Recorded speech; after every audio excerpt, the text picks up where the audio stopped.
DeMar DeRozan struggled in Game 1 against the Bucks, which he thinks isn't going to happen again. Really? Are we sure?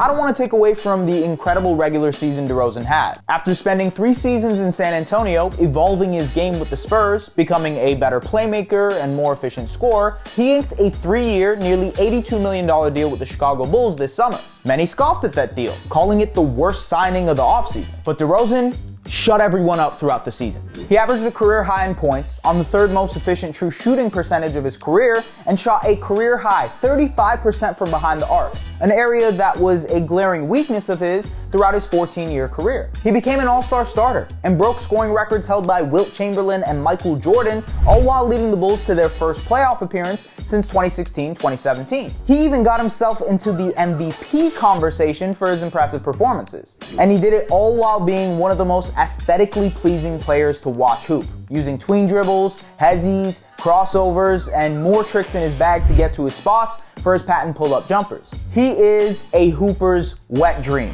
and has gotten the respect of his peers throughout the season because of it. But for the playoffs, the proof is in the pudding. Historically, DeRozan has struggled in Game 1s. He's played in 11 Game 1s and has averaged 18.5 points on 35.8% shooting from the field. Compare that to his career averages, and it's not even close. It's not that much better when you look at his postseason numbers more generally. DeRozan shoots 6% worse from the field in the playoffs, and nearly 6% worse on non-rim 2-point attempts, and is a minus 313 in over 2,200 playoff minutes. That means even his most routine jumpers haven't translated in the playoffs. He most famously was benched by Dwayne Casey when he was on the Toronto Raptors in Game 3 of the 2018 Eastern Conference semifinals against the Cavaliers, where he shot 25% from the field, and then was ejected in Game 4 in what would be his final game as a Raptor. In last year's playing game, DeRozan scored 20 points on 5 of 21 shooting in a Spurs loss to the Grizzlies. But this year was supposed to be different for playoff DeRozan, because he has more help on offense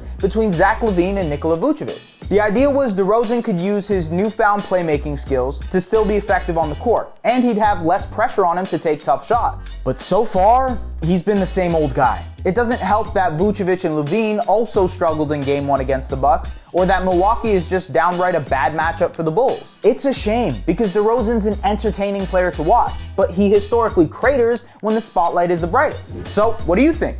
Can he finally shake off his playoff struggles?